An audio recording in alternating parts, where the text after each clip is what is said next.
So what is a secondary dominant? It's basically a dominant seventh chord that temporarily acts like the fifth chord of another chord. Think of it like borrowing tension from another key, even if you're still in the same overall key. It is easier to learn it with a circular fifth, for example. If you're in the key of C major, there is no F sharp in the key, right? But you can use the D dominant 7 that has a F sharp, which located a step clockwise to G on the circular fifth and resolved to the G chord. And here's the connection to the circular fifths. Every dominant chord resolves by moving down a fifth. G resolves to C, D resolves to G, A resolves to D, and so on. Secondary dominants use this natural tension to pull your ear through the progression. Let's dive into some practical example. In the key of C major, a typical progression might go.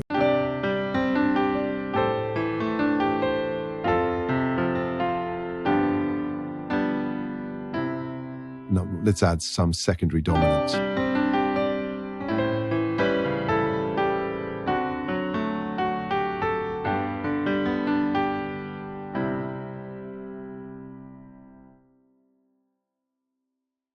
Did you hear how it added color and movement? Those secondary dominants create a sense of forward momentum. Okay, let's check this jazz standard called All of Me. The secondary dominant in this tune is very obvious and powerful, and I am highlighting the chords that are using secondary dominant.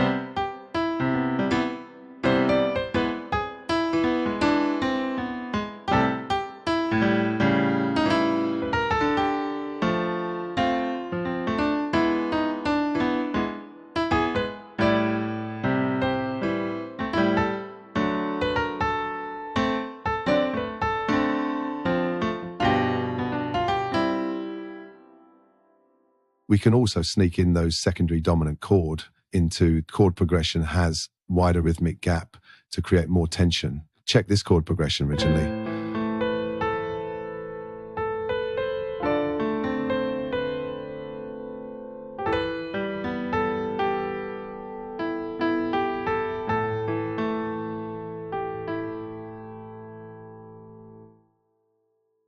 And we sneak in some secondary dominant chords.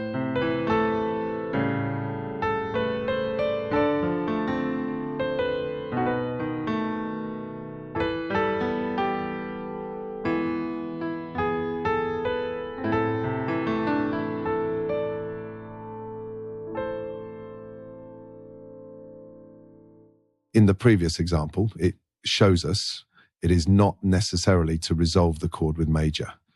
Secondary dominants are everywhere in pop, jazz, and classical music.